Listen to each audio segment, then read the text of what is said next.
Welcome to the Independent Artist Podcast, sponsored by the National Association of Independent Artists. Also sponsored by Zapplication. I'm Will Armstrong, and I'm a mixed media artist. I'm Douglas Sigworth, glassblower. Join our conversations with professional working artists. Welcome back to the Independent Artist Podcast. I bet you thought I was kidding last week when I said we'd have another episode in a week. I was not kidding. We do have the rest of last week's conversation, and it's going to pick right up where we left off when we were talking about Madison Art Fair on the Square. Thanks for tuning in, and hope you like our conversation. Well, when people think about Madison, what else do they think about? That lady, the lady with the nice lady with the checkbook.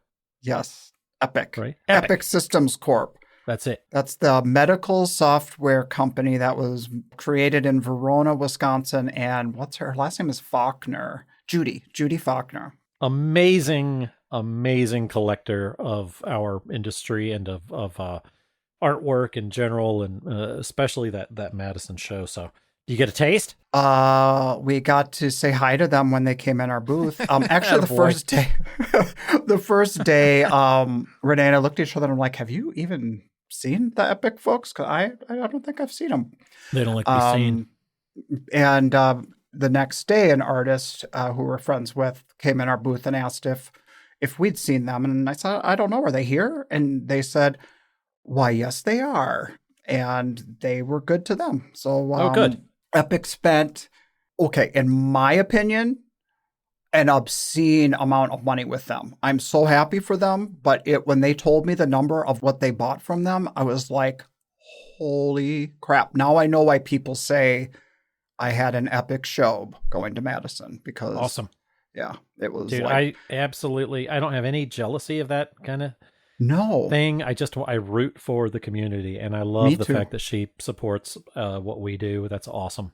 There are people who try and figure out what might they like, and they show up with that work, and that's kind of a little ick. That's ick, and also if you're stuck with it, then yeah, right. Because they feel it too. I've learned that if you do your little whenever they're around, it's a turnoff. It's a huge. It gotta be. And I've also heard the rumors too that they hate that. They hate the ass-kissery because it happens. It's worse than judges. When the judge comes and let me tell you about my amazing work. Shut up. Right. Shut up. And it really comes down. It comes down to the theme of their campuses too. They make. Each of their campuses have a particular theme, whether it's nature, or I know they have a Willy Wonka and the Chocolate Factory campus and stuff like that. So they have bought from us for that, that spot before. I got your Willy Wonka and the Chocolate Factory campus right here, pal. I don't even know what that means. So kind. Yeah. So kind. Doesn't it sounds dirty. It does. It sounds ick. Hey, have you ever seen any of your work on eBay? God, my favorite thing to do is to make you uncomfortable. And it doesn't happen easily anymore. I'm going to change the subject by asking you if you've seen your work on eBay, for Christ's sake. Dude, I had a piece that I was going back to this town, and I can't remember who sent it to me, but it was for sale for like an embarrassingly low amount of money, to the point where I'm like, let me buy that so it can disappear.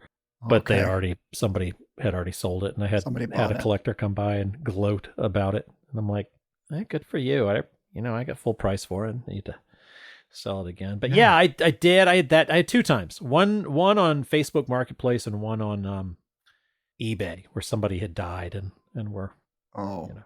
I found a piece of mine from my very first year of blowing glass. Wow.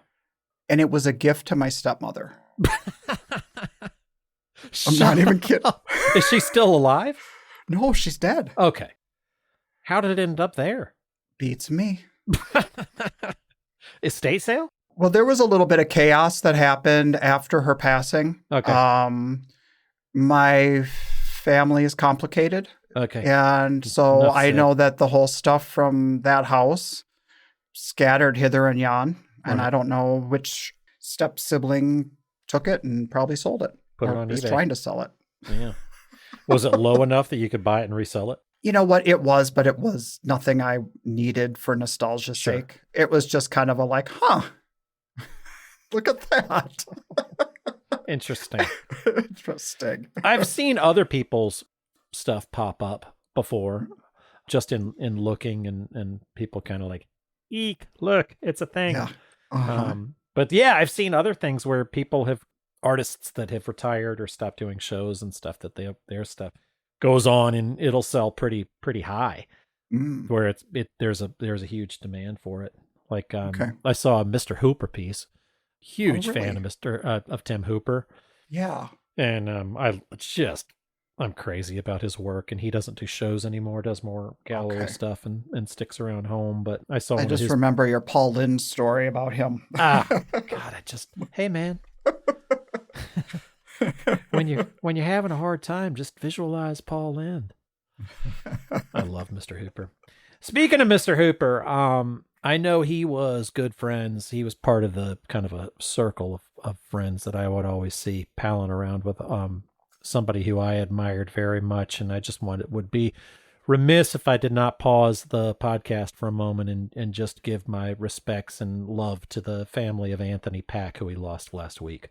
What? Yeah, I was a huge fan of his work, and we have lost a kind of a giant of our industry, and I've just always loved his work and the amount of care and character that he put into his pieces. So just wanted to pause and wish condolences to the people who loved him and he loved, and it's a huge hole that we won't fill. So wow.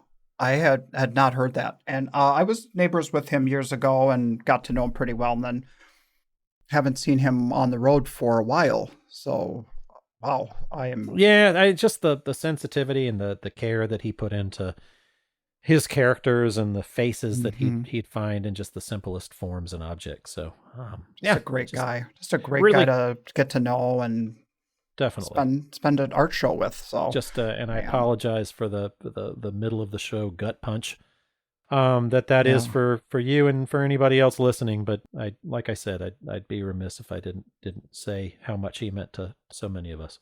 Wow, man. Oh, all right. What you got? What you got to follow that there? I've got a da da da da da da da da da. You gotta renovate your house now. Here, let me tell you this about that. I want to talk about art fair strollers. There we go.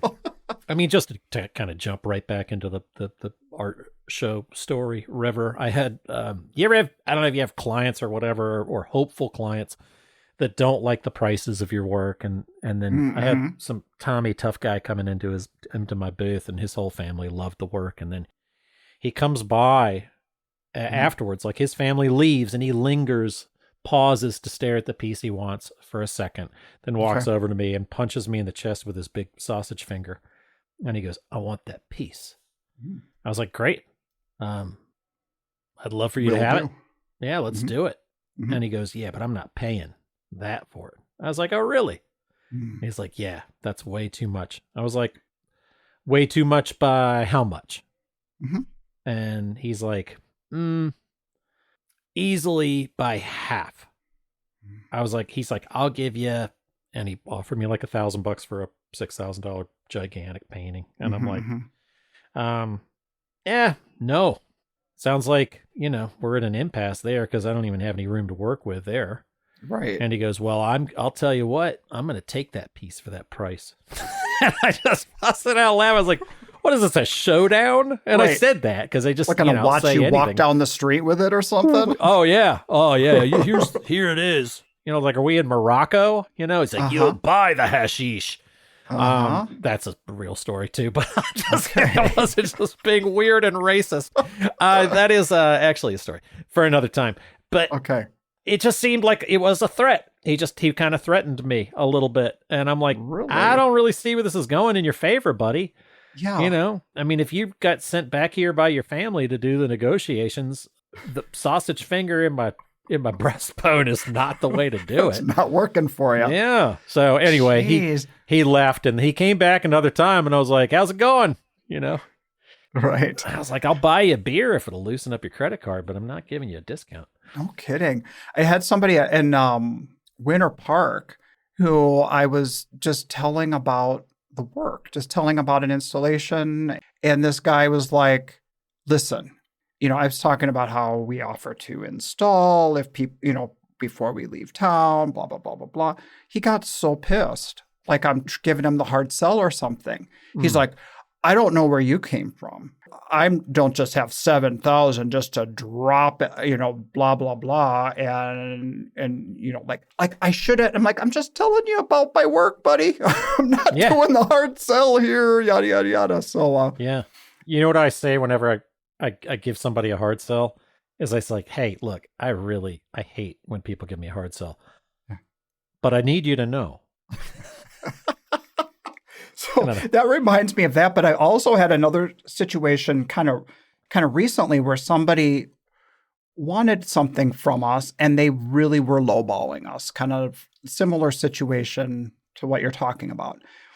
And they were former customers, they wanted to add to something, but they wanted the price so much lower than what we could do. I mean, it was lower than what we sold it for last year. It was lower than what we could make it and feel good about it. So I'm like, I'm really sorry. We just can't do this. And I hated to say no. It was just, we were at an impasse. Sure. And most artists that I talk to don't tinker with the price at all. At all. Right. Yeah. And that's fine. I learned something. I learned something and I tried this out in this situation. And it was some kind of business of art kind of a thing. And they were talking about how when somebody is getting very particular about pricing, that the recommendation is to not just lower the price just to make the deal, to add value to what you're discounting. So let's say I want $1,000 off. Okay, well, for $1,000 less, here's what I can do for this. You can install it yourself, or, you know what I mean? We could do this, or we could do fewer pieces, or blah, blah, blah, blah, blah. So I tried to keep a cool head and just infuse value into our work and make sure that there's value in the fact that we're actually going to hang it too. You know what I'm saying? So it's like, if we say this is a menu of options, if this is the price you're trying to get to, this is how we can get there. And I think that actually is going to work out. We're not fully done with the whole transaction thing, but sure, that was received a lot better than just saying, okay, fine, I can do it for 2,000 less or 5,000 less or 1,000 less, whatever it was that they were trying to haggle, Right. Interesting. Yeah, that's one of the things that I'll tell people sometimes is it totally depends. I mean, sometimes somebody has a high level of interest in a piece that I've had around for a long time that I just want out of my booth. Yeah. And I know this might be the only opportunity I have to move this one. Mm-hmm. It's an experimental piece and blah, blah, blah. And if I really want to get rid of it, I'll play the gallery card and be like, look, I've got a gallery that wants this piece. They take a cut. I'd be happy to share that cut with you. That's a good way to put it. If you can do the cut, I typically don't discount my work, but the gallery takes their own cut. This is the price that they'll give me for it. And if you're willing to do that, then it saves me on the shipping of that piece to the gallery. I'll say that. Or I can say I can't discount the materials of my work. I've got quite a bit involved in this particular piece. I can't discount the materials because I lose money on it, but I can discount what I pay myself to do the piece. Those are good. Those are really good ideas. I have also heard from other people in sales that if you create a relationship with a buyer where they ask for a discount and you just give them a discount, that you have now set up a relationship with them for future purchases too, that becomes the expected. So not saying people can't make their own decisions when it comes to that, because like you said, sometimes a piece that maybe you're feeling like you've had a while or something, you'd be happy to sell it at a discount. But you have to frame it in a way, like you said, where it doesn't just seem like I'm just giving it to you. Right. Or also another thing that I'll say a lot of times when people want discounts is no. Yes. Nope. Nope. I'll sell it to the next guy because I will. It's here's the piece that's getting the most action in the last weekend and it hasn't moved yet. I'm like, it's about to. You can feel it. Yeah. I was like, you know what? I don't discount my work, and this is a brand new piece, and I can't do that for you. I'm sorry. I don't discount my work because I really have a set price structure and how long it takes me to create it. And I understand, or I could do that. How many times have I don't know. How many times have I told my Chris Bruno story? It was episode 3, season 4. I don't know. Thank you. Douglas Tell your AI. Chris Bruno story. Speaking of Chris Bruno, and not to have a total theme on this episode, but we did lose Gordon Richard Bruno, absolute legend in our industry. So my condolences again to Chris. Wow. As far as this goes, and hopefully he won't get. He'll be okay with me telling the story on him. But I was his neighbor in Dogwood one year, and he's sitting behind his booth, and he's got his amazing artwork all up, and he's got some really nice work, and he's sitting in the back of the booth watching his booth, but also just playing guitar. And he's sitting there playing guitar, and this guy comes into his booth, and they're like, and I watched this. This is probably 20 years ago, or 20 plus years ago, and before even we were, I think maybe even right around the time we became friends. But this customer is lowballing him, and without missing a beat, it's like, say, $1,500 for a $3,000 piece. And he's still playing guitar. He's like, now listen here. And it almost like had a melodic kind of way to it too. It's like, I could give you that piece for $1,500. I could do that, and I could certainly use $1,500, and I know you like the piece, but I got to tell you, if I give you that piece for $1,500, we're not going to be friends. He just said, we're not going to be friends. And the guy's like, what? He's like, yeah, I'll give it to you. You'll give me my $1,500. You're going to walk away. You're going to see me next year, and you're going to be like, oh, hey, there's that artist that I love. Now we're not going to be friends. You say hello to me, and I'm not going to know who you are. Yeah. Now for $3,000, I'll remember you next year. We'll have a relationship. You'll be a client. You'll be a collector. You pay full price. We're friends. You've got a nice relationship with an artist that carries on forever. Right. And he said, I might remember you for $2,500, but chances are slim. And then he keeps playing guitar. And the person was like, I'll take it. And they're like, what do you want to pay? He said, I'd like to be friends. Wow. But that's the thing. Our work has our energy. It's got us in it. And it's like, you're not haggling for, you know what I mean? Like light fixtures and doorknobs and mundane stuff that people are like, just utilitarian. This is like something that speaks to their soul. And if you try and lowball an artist, then you look at that work and you've got a little bit of like hatred coming back at you, or venom, you know? Absolutely. You're not going to have a good relationship with it. And I don't know. I've heard it. Whatever you say works for you. You'll figure out your own way. Yeah. I'm not certainly trying to. We're just telling stories, not trying to teach lessons or anything. Right. Just our experiences. I've heard Helen Gottlieb say, "Oh, I didn't realize you were on a budget." To just a big, just give him a little insult. Oh, absolutely. Oh, I'm sorry. I didn't realize you were on a budget. I could certainly show you some of my smaller pieces. Yeah. Right. You know, Duke Clausen has told stories about that same kind of thing. He's like, okay, well, this is something more in your price range. And they're like, I can afford this whole booth. Right. Well, all right then. Yeah. Amazing. This episode of the Independent Artist Podcast is brought to you by Zap, the digital application service where artists and art festivals connect. Douglas, I'm thrilled this week that we are being sponsored and supported by Zapplication.org. It's really great that they appreciate what we're doing here on the podcast. And I appreciate what they are doing, basically because I feel like I'm an intensely lazy man. And they make the entire art show process, signing up for shows, a lot easier. And you know, they have that tagging feature for us. That way we can put little notes about a show to help us maybe with building that perfect tour. Or you can write whatever you want on it. You can write, hey, this show sucked last year, but it had promise. Uh-huh. It's going to be exactly what you need it to be, and I appreciate that extra bonus feature. Yeah, me too. I can't believe this, Will, but we're actually doing a call for entry for shows for next year already. The application is open for the Coconut Grove Arts Festival. I swear to God, Douglas, this time of year gives me the highest level of anxiety.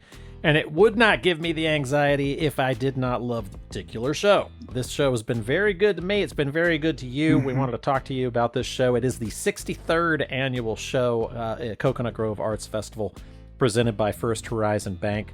down there in gorgeous Miami. Yes. I'm reading here that they calculate from the surveys that there was $4.4 million in reported sales for the weekend amongst all the artists. That's crazy. Yes. I mean, you think about all the people that didn't even respond.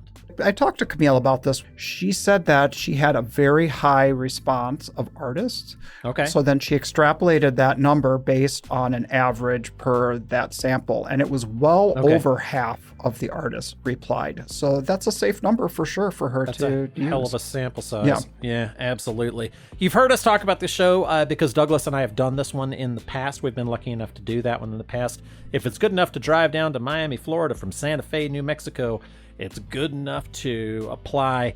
This is a paid call for entry, folks, but we're giving you our honest impressions of the show and giving you some real numbers here. It's a 3-day show. There's great sales.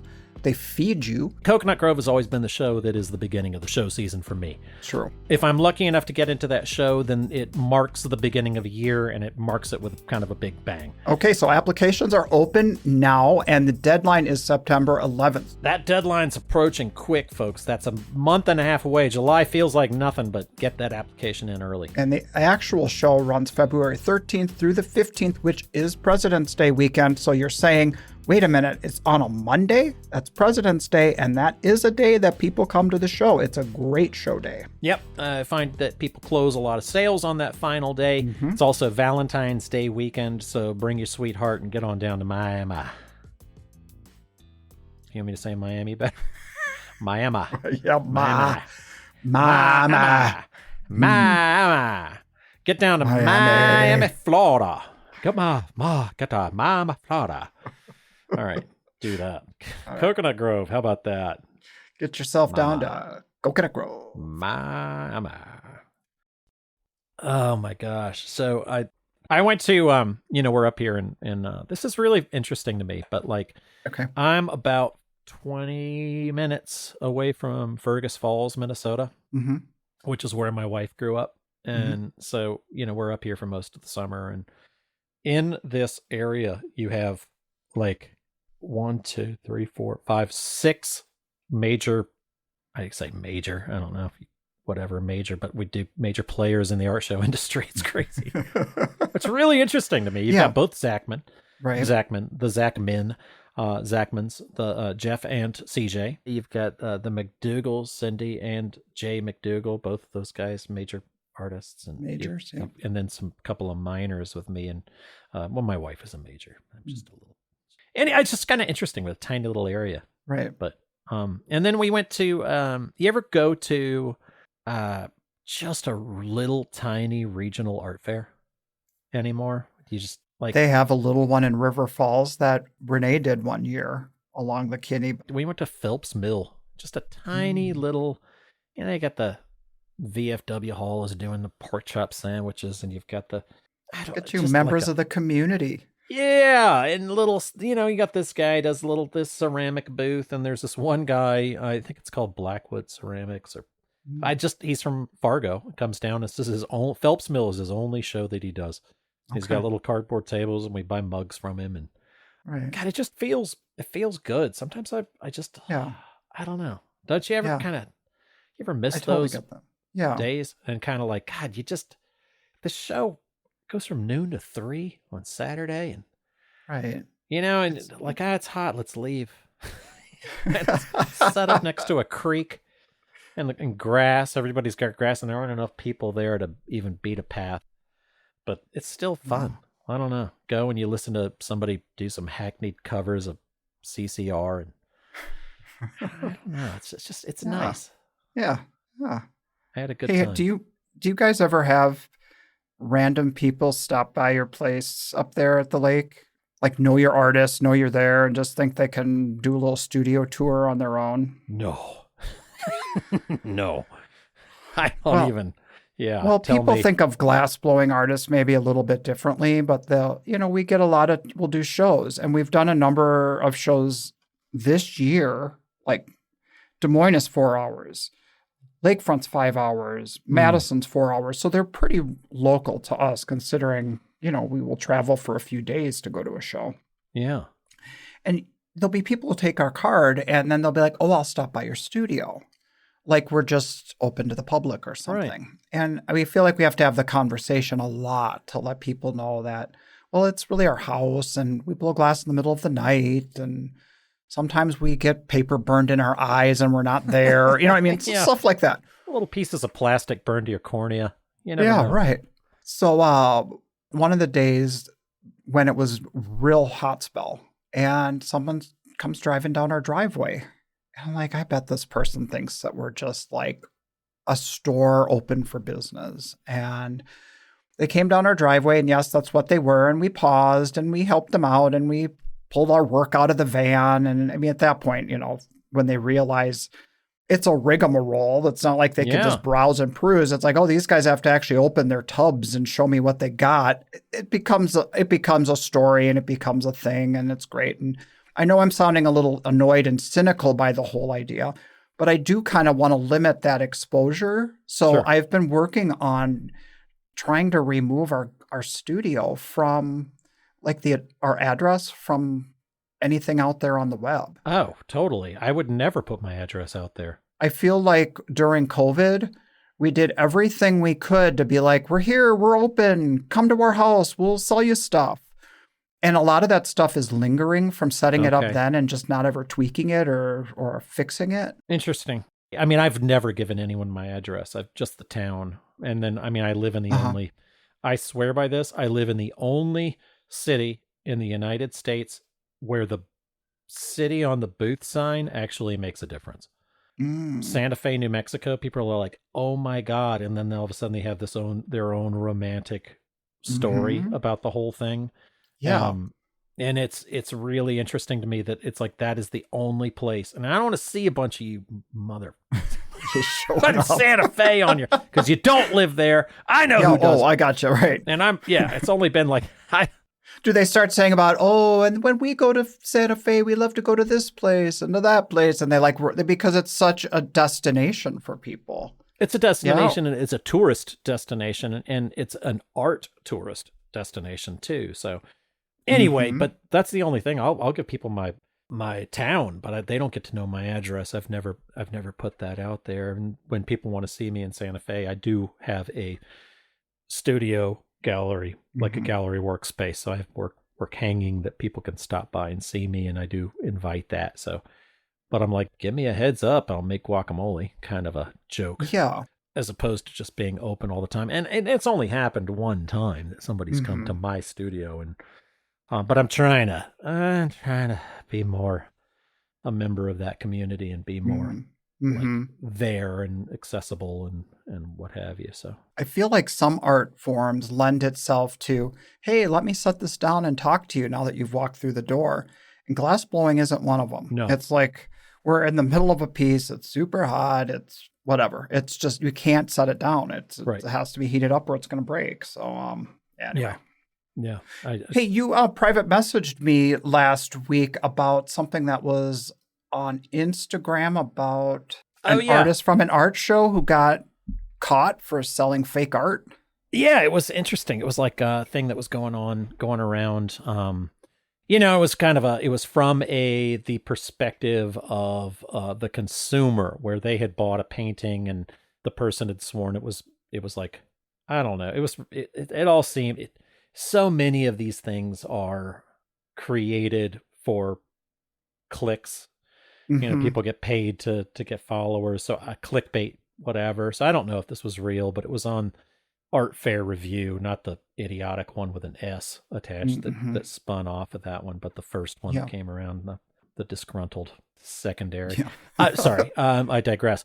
Anyway, it was on there and somebody had posted that, but it was the story where this guy had gone and bought a painting, really liked it, and it was like $20 or $200 or something like that. And then you could find that he did an image search, reverse image search, and found it on, I don't know, Target or IKEA or something. It was. And I actually, after I saw that, totally put it out of my mind. We're at Target getting stuff to put, in my father-in-law's room. I walked through that houseware section and they had that exact fake art, that whatever, if it's an AI thing or just a a print that was on canvas, but it was that same one from that post that they were showing was available on Target.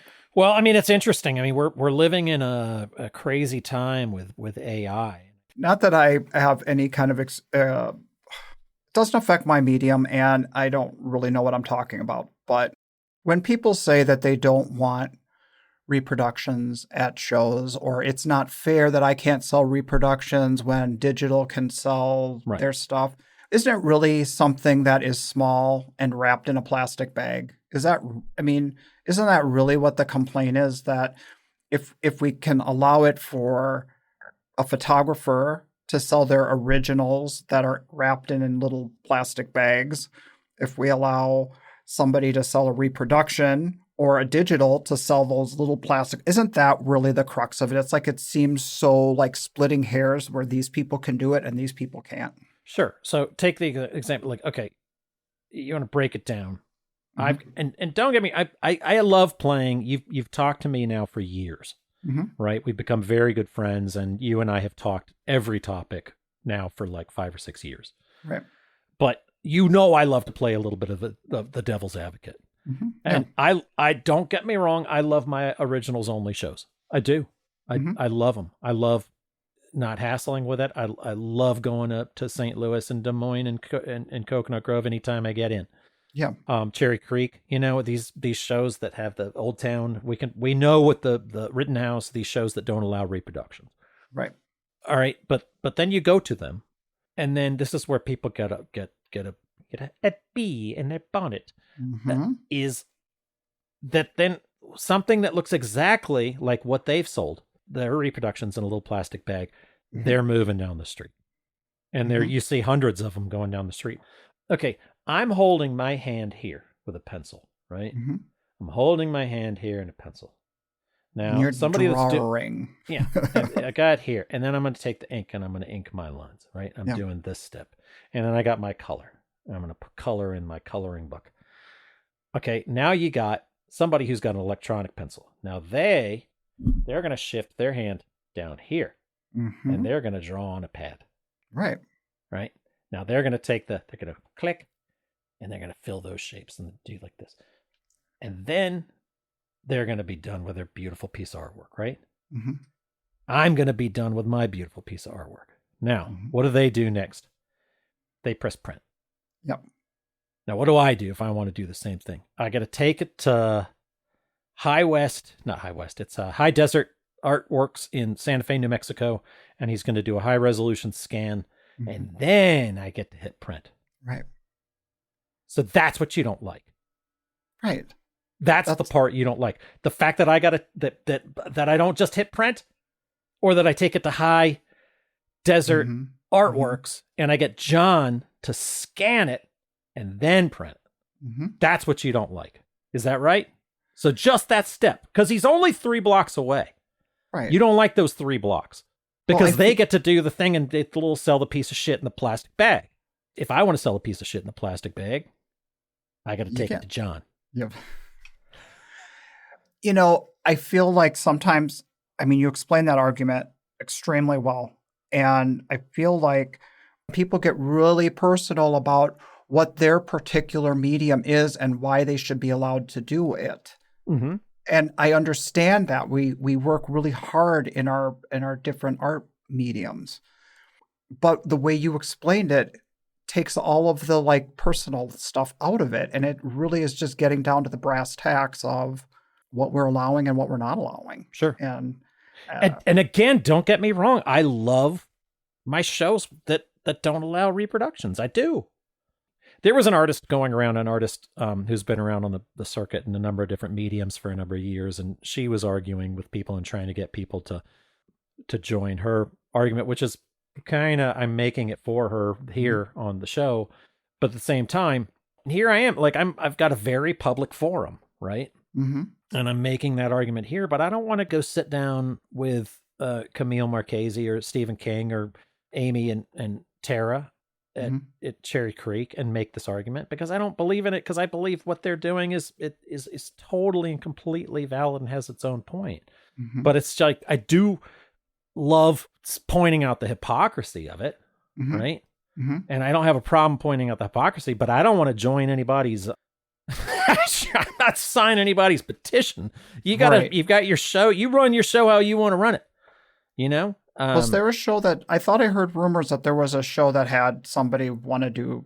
They did a petition to allow. Yeah, there was somebody at Old Town that was going around, and this particular artist has, does very well with their reproductions and wanted to sell them there at Old Town. And it's like, well, no. The answer is no. This is their show and it's their rules. Right. You don't get to change their rules. They get to have whatever you want. It's like, Cherry Creek wants everybody to whistle at 9:00 in the morning. I'm going to fucking do it. It's just the way it is. It's like, tell me what song. What song and how loud, Tara? I'll do it. Whatever you need. It's just, it's just like it's their deal, but I think that's the argument, right? Totally. Yeah. And then you get AI. No AI. That's where my stance is. No, you're not an artist. You're a hack. Get out of here. Yeah. And if you're using it, you just get out. You know what? You don't get to just say, I want a snow leopard with bubble gum. Just get out. Right. If there's anybody out there making snow leopards with bubble gum, I made that up out of my head. I apologize to all snow leopards. He targeted me on that podcast. He talked about my art. He doesn't like my snow leopards. I do. They're hand-drawn. Folks, the call to entries that we have been doing for different shows are paid advertisement. We found out that they go quite well. I've heard that they've been really kind of a boon to their application process. Well, now it's our turn to do a call for entry, calling all show directors who would like to announce your show applications coming due here on the Independent Artist Podcast. But don't take our word for it. Here's what some other show directors have to say about advertising on the podcast. First up is Camille Marchese from the Coconut Grove Arts Festival. I can't think of a better source because all the artists are literally listening to your podcast as they're driving across the country. So what better advertisement for us than their captive audience in their trucks or vans while they're traveling? Seth Lewis, producer and formerly director of the Oklahoma City Fine Arts Festival, also had a few kind words to say. We saw a higher spike after the podcast than other actions. For us, what I saw is it brought new applications in. So we had our tried and trues, who are your listeners too, but it gives a little bit more exposure to the artists we weren't reaching through other methods. Amy Karstensen from Rittenhouse Square Fine Art Festival had this to add. At best, you're going to get an artist to gloss over an email, but more realistically, it's not going to be read. So first of all, everyone listening to the podcast is, for the most part, a working artist. It's a captive audience of literally the exact population you want to apply to the show. Because I'm an old marketer, I track everything. So I do ask, how did you hear about this? And you'd be surprised how many people say the Independent Artist Podcast. People are still listening to it, even if it's 2 or 3 years old. It's a more unique way to reach because it really is personalized and there's not fluff. There's not the BS behind it. It's just honest truth and conversation. That's a lot of ears to get in front of. But realistically, even if you pull in only 10 or 15 new applications, you've covered your investment and then some, because those artists will continue to apply, and would highly recommend it to anybody. I recommend it to everybody that calls me and wants to get into this industry. I talk about it all the time. I've made changes to my show because of listening to you all. I just think it's an invaluable resource. Douglas and I do this show for the love of it. I'd just like to thank everybody out there for listening to the show enough so that they actually are being effective. That's right. So if you're interested in advertising on the podcast, drop us an email at independentartistpodcast@gmail.com. Or you can make your way over to our show notes on any of your podcast streaming services and connect with our email there. Thanks for listening, everybody. We're going to take a little break here from our conversation on this week's podcast, and we brought on a friend and fellow artist, Evan Reinheimer, to talk about a very interesting project that he's been working on. I've been excited about having Evan come on to the show. Evan has a great YouTube series that features different art shows and his experiences at them. This will probably embarrass him, but I've always found his voice to be incredibly soothing and just kind of comforting. I just kind of settle into these. So nice to have you and your lovely voice on here. Evan, thanks for joining. Well, thanks for having me. I'm not sure I definitely agree with you about the sound of my voice. It's always weird when you hear yourself recorded. Trust us. We get it. Tell me about it. Yeah. So the big reason we wanted to have you on here, besides just being an accomplished photographer, you've started a new project that is really interesting and exciting, and wanted to have you on here to discuss that a little bit. First of all, I'd love to say this sounds like a promotion for his project. It's not a paid advertisement. It's just something that Douglas and I thought was really interesting. So we wanted to invite him on here to discuss it. So Evan, why don't you tell us a little bit about what your project is? What's the name of the app? So I built an app called Art Show Plus, and Art Show Plus is an app for artists and for show staff to use.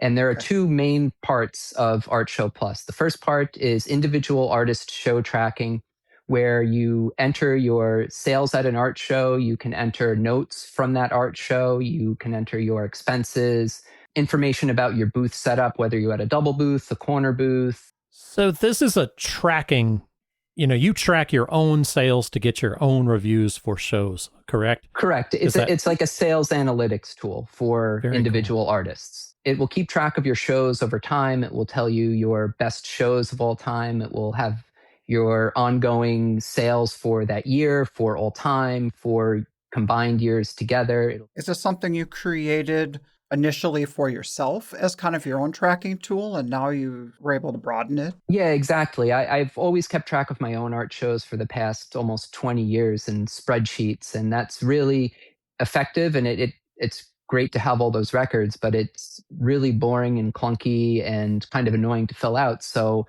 I built a little tool that allowed me just to enter my data much, much quicker, and then would also analyze it for me automatically. So it would, again, calculate my average and median and typical sales ranges, keep track of my expenses and stuff. So there's a portion where you can enter hotels and food and Absolutely, whatnot on your different expenses too. Okay. Yes, yeah. It's not meant to be accounting software, but it's meant to keep track of your profit margin for individual shows, profit margin for all of your shows combined. But then is there another component to it too that allows that data to learn what other people's data is from who've been at the same show as you? Yeah, so the other side of Art Show Plus is the aggregated data.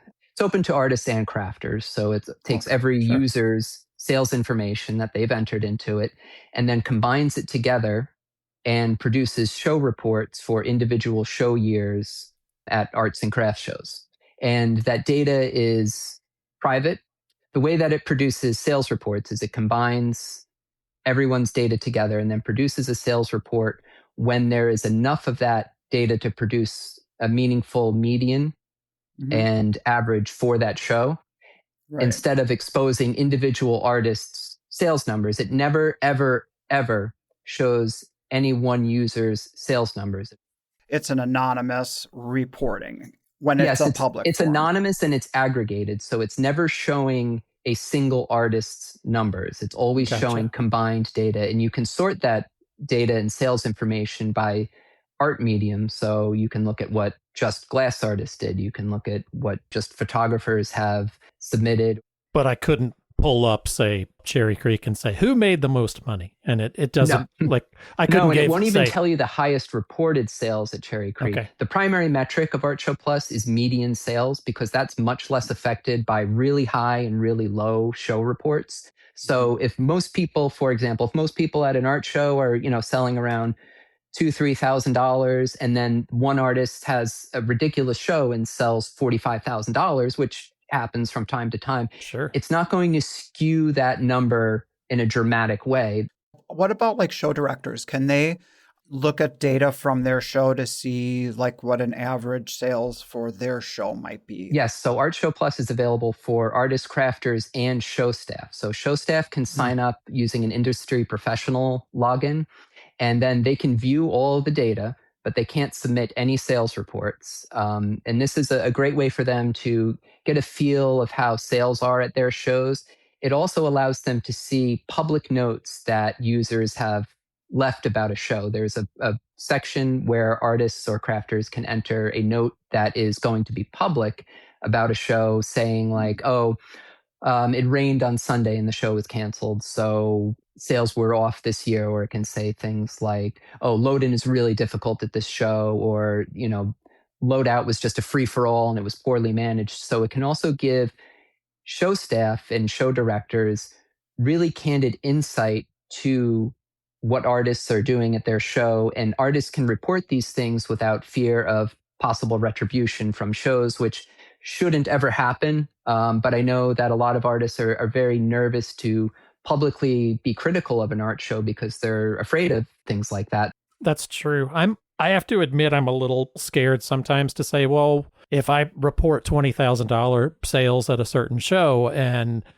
what's to keep the art show from then turning around and saying, well, then my booth fee was only $600. Now it's going to be $2,000. It's no secret which art shows are the best art shows. That's not really a secret, but I don't want people basing their decisions on what shows to apply to just based on going into this app and seeing like, holy shit, the average sale is $20,000. I'm going to apply to that show. And then either being disappointed that they don't get in, or making it hard for me to get into that show then. So that was a real concern that I had. But I finally settled on, if I don't make this, someone else is going to make it, probably soon. And at least I know if I make it, I can do it responsibly. I can do it so that everyone's data is secure, everyone's data is private, and that it's free for everyone. And someone's not charging $100 a year or $50 a month to have access to this stuff. It's our information. It's our data. It should be available to all of us. I agree with you there. I mean, that is the biggest fear that I had is well, what's to happen? Like, most people don't really know what goes into this business and what different artists need to make. And it's always different. What you have to make at a show is going to be different than what Douglas has to make at a show. Right. It's the old Spider-Man thing, with great power comes great responsibility. And you have a lot of integrity. And so I do trust it. Artists can always track and see their individual show data and statistics, and then they'll have access to the aggregated data once they've submitted 5 sales reports of their own. That's a good point, because I was wondering if people could be lurkers and not, just join and be lurkers. So you get kicked out if you don't contribute data. So you can always see your own information. That never goes away. Got it. You won't see any of the aggregated data unless you've submitted 5 sales reports of your own within the past 365 days. So you can go in and you can enter all of your shows back to 2021.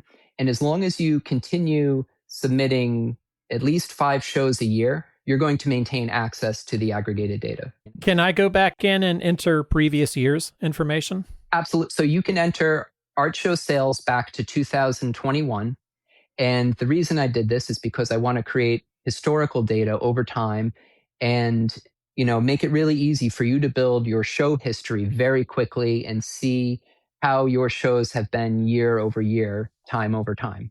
So how do people find your app? How do they check it out and see if it would be right for them? So you can find it at artshowplus.com. It works as a web app right now. I'm hoping to have it in app stores by the end of August, but that's just a target, and it's something that I'm still working on. But right now you can use it at artshowplus.com. It works on desktop, on your phone. It's built as a mobile-first website, so when you use it on your phone, it looks exactly like an app, and it functions exactly like a native app on your iPhone or your Android phone. Well, there'll be no more art fair application amnesia excuses if we're using your app. You know how every time the applications come around and we're like, I didn't do too bad last year, did I? We'll have data and analytics to tell us what we want to do. Well, that's one of the things that I love about it too, is it's in my pocket. So I can take my phone out at a show and be like, how did I do at this show last year? Or like, oh yeah, it rained last year on Saturday. What has the response been so far? So the response to this has been really great. It's been public now for just about a month and a half. And in a month and a half, we've already have 450 users. There's 2,200 show reports already that people have filed. Mm-hmm. It's starting to produce some meaningful data. I want to have a really large data set for this because the larger the data set, the more reliable it's going to be and the more accurate it's going to be. Well, Evan, thanks so much for telling us about it. And if anyone out there is interested in checking it out, we encourage you to go to artshowplus.com and check it out for yourself. Thanks for having me, guys. I really appreciate it. Long-time listener, first-time speaker. Absolutely. All right. And now back to our podcast conversation. Douglas, we've already talked about weather, and I don't even know if this is weather. Is this weather? Is what weather? Smoke. Is smoke weather? Oh, you're talking about Canada smoke? Yeah. Canada smoke. I mean, that affected Minnesota the shows. I mean, that affected Ann Arbor, didn't it? Yeah, it did. It did affect Ann Arbor. I felt really bad for them. They had heat, which is not, that's no big deal. That's what you get in the summer. But you couldn't breathe. I did see on social media that a couple of posts of different times of the day that people were sharing empty streets, and it just felt sad. It felt really brutal to have to. First of all, I mean, I know that they made it so that people could shut down for their health, but then you're like, well, I'm here. Right. If people are coming out. So, I mean, I don't know what I would have done. I guess it would have just in the moment how I felt by the smoke. Exactly. I mean, I've done shows where it's been smoky, but you can't really see it. And then you don't really know until you get home and you start blowing goblins out of your nose. And I mean, it's just a nightmare, but I hats off to them for dealing with it the best that they could. Definitely giving people the ability to protect themselves with the way they could. But it's like, it's up to you. But then you turn on the news and everybody on the news is like, don't go outside. Don't go outside. Don't go outside. It's too hot. Can't breathe. You're going to die. Smoke is going to get you. It's just like, it's constant. I mean, we experience that at shows all the time where they're like, it's going to be this hot. You need to stay indoors and not go on. They're like, you guys, I'm out here. It's not that bad. Sometimes they hype it. And then you're like, we could have had a show and they scared people from coming out, Right. Yeah. I feel like that when shows do get weather and I don't know, it's just drizzling, it's just like this light mist and it's like, it's an overcast day and it's not so bad. You could have bought a painting. Right? I'll be a company yes man for Fort Worth anytime they ask me. I feel like when it is bad weather, they'd be like, you did Will that can this talk year. Out of his butt. I did. I've done it twice. I did it this year too. Yeah. They're like, it's lovely. Come out. Who cares? It may be storming where you are, but it's beautiful here. And you can trust me. Oh, man. You want to talk about anything else? You want to stick a fork in it? I guess I want to say one thing. My father-in-law, who we moved into the assisted living. Is this the one that sold your glass on eBay? Yeah. No, not it. It was the other side of the family. Okay. It was my actual family. No, he, I just want to give a shout out to him. It sounds like I'm eulogizing him, but he's just moving into senior living or whatever. But I want to say something on the air about how his influence in my life has been very impactful. And I think, when I was raised, I didn't know how to fix stuff. And when I met Renee, she was like, you need an oil change? Let's go over to my dad's. He'll change your oil. And that was the first thing. He showed me how to change my oil. And then he showed me how to fix stuff around their house. And it built in me a confidence that if I didn't know how to do something, it didn't mean that I couldn't do it. It just meant that I needed to ask somebody. I needed to be shown how to do it or, solve problems. And so we moved him last week and we were in the studio and we realized that our furnace was crashing. We're trying to, figure it out. We think it could be the controller, it could be this, it could be that. And then we came to realize that there's a kill switch on our furnace when we open the door and it shuts down the power. It's a safety mechanism to keep us from electrocuting ourselves by touching an element accidentally. Seems like a good idea. It seems like a really good idea. Yeah. But when the thing when it just stays off and it keeps the furnace from turning back on, it's suddenly something that seems simple is a big problem. Yeah, I messed around with it. I got it to click and to stay on. I'm like, okay, we're not opening this door until I get the switch fixed. I went about my business. I found a switch. I ordered it. I got the switch. I replaced the switch. And that was right around the same time of helping him move. And I thought to myself in that moment, I'm so grateful to have him be that influence in my life, because I've been able to build a career, to build a studio. And you really just need that in your life, is to have those people who help propel you forward. That's it, right? Exactly. Yeah, it's amazing to have those kind of people. And whether it's an older brother who, or your best friend's older brother that shows you what albums are good, Right, totally. Or a father-in-law like that can show you the ropes. About give you that kind of confidence to fix or do anything. So I brought that up to him. I thought, you know what? I actually need to say this. I don't need to hold this in my head that I have this gratitude. I need to share it with them, And his response was, oh, I didn't really do anything or whatever. But when people share themselves, they are giving you a gift. And I think it's important to give back. We talk about the most mundane stuff about our lives. And I think if it resonates with anybody, it makes me very happy. So we do hear from a lot of you on the road, and I could not be more grateful that you appreciate what we do. So thanks for bringing that up. I don't know that we're scratching the surface as far as like the kind of influence that people give, like the gentleman there, but your father-in-law. But it's good to be part of the community. It is. Yeah, definitely. Tip of the cap. All right, brother. We'll talk to you in Utah. I'll see you in higher elevation. That's right. That or the great state of misery here in another month. But we'll catch up again soon. Thanks for the hiatus patience here as we've taken a bit of a forced break over the summer. We're trying. Appreciate you tuning in still and keeping those listens alive. We'll talk to you soon. All right. See you later, everyone. This podcast is brought to you by the National Association of Independent Artists. The website is naiaartists.org. Also sponsored by Zapplication. That's zapplication.org. And while you're at it, find us on social media and engage in these conversations. Be sure to subscribe to this podcast to be notified when we release new episodes. Oh, and if you like the show, we'd love it if you would give us your 5-star rating and offer up your most creative review on your podcast streaming service. See you next time.